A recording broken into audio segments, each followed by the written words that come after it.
Yo, what is up, Knicks fans? Because we need to talk about something that honestly has my stomach in knots right now. We just won the whole thing. We are NBA champions. And instead of celebrating that in peace, we're already staring down the barrel of a situation that could blow this whole roster apart. I'm talking about Karl Anthony Towns and what's brewing behind the scenes with his next contract. Before I get into it, if you're as invested in this team as I am, smash that like button right now. It genuinely helps this channel more than you know, and I want to hear your take in the comments too, because I have a feeling this one's going to be split down the middle. So here's where we're at. The front office made the call to run it back with a championship core, hoping lightning strikes twice. Makes sense on paper. But this offseason already took a chunk out of us. Mitchell Robinson is gone, and he's on record saying he never even wanted to leave. That already stings.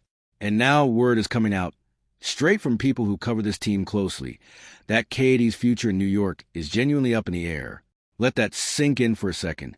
The same big man who anchored our front court all-championship run, the same guy who spaced the floor, cleaned the glass, and made winning basketball possible in the paint, might not get the deal he's earned. We're talking about a 4-year extension worth $272 million, money he is already eligible for under the rules.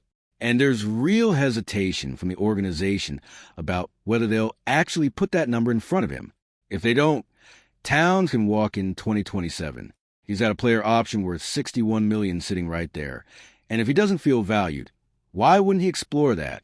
Why wouldn't any player in his position? And look, let's be real about who Towns is. 6-time All-Star, 3-time All-NBA selection, 7-footer who can step out and knock down threes, who rebounds at an elite level, who changed the identity of this team the moment he put on the jersey.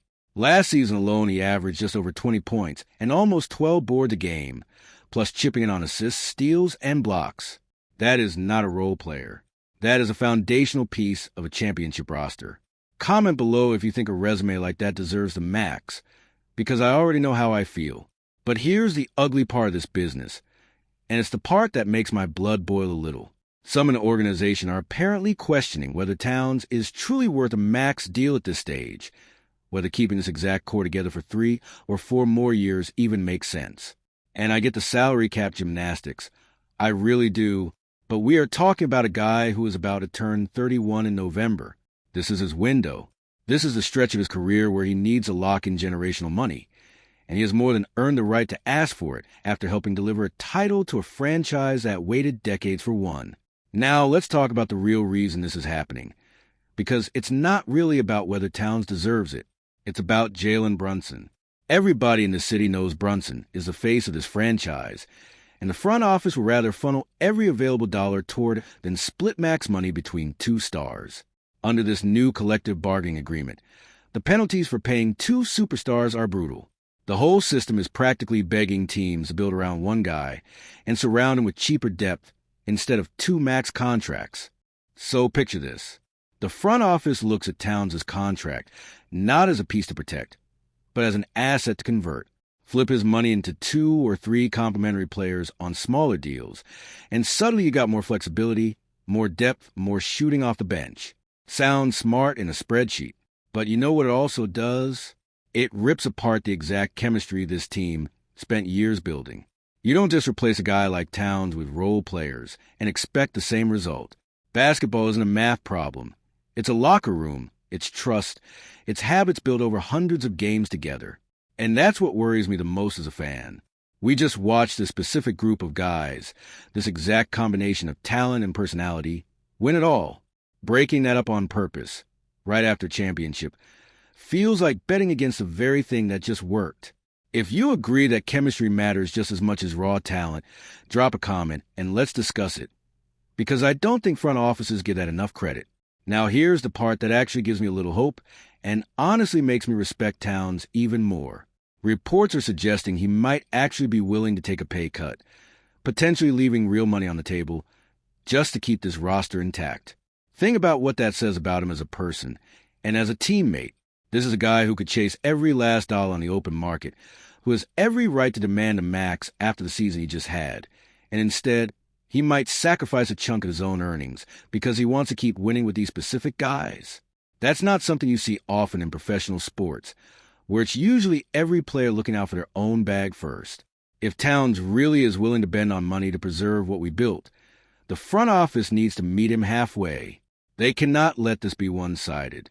You don't ask your player to take a hometown discount and then still slow walk the respect and communication he deserves through this process. Because here's the reality, Knicks fans. Championships are hard to win and even harder to repeat. The teams that manage to defend the title are almost always the ones who protect their chemistry first and figure out the financial gymnastics second. If this front office lets business decisions and cap sheet cleverness break up a group that just delivered the franchise's first title in over 50 years, that is going to be one of the most painful self-inflicted wounds in recent NBA history. I want Towns back. I want this core intact. I want us chasing back-to-back, not rebuilding on the fly, because somebody in the front office got nervous about a second max contract. If you're with me on this, like this video, and I mean it, drop a comment telling me whether you think the Knicks should pay Towns his full max or whether you think trading his money into depth pieces is the smarter move long-term. I read every single comment, and honestly some of the best takes on this channel come from you guys, not me. Subscribe if you haven't already, because this contract situation is going to develop fast over the next few weeks. And you do not want to miss how this plays out. Turn on notifications too, so you catch the breaking news the second it drops. This is Karl Anthony Towns' Knicks career on the line. This is our shot at Repeat on the Line, and I'll be right here breaking down every twist as it happens. Stick around, because this story is far from over,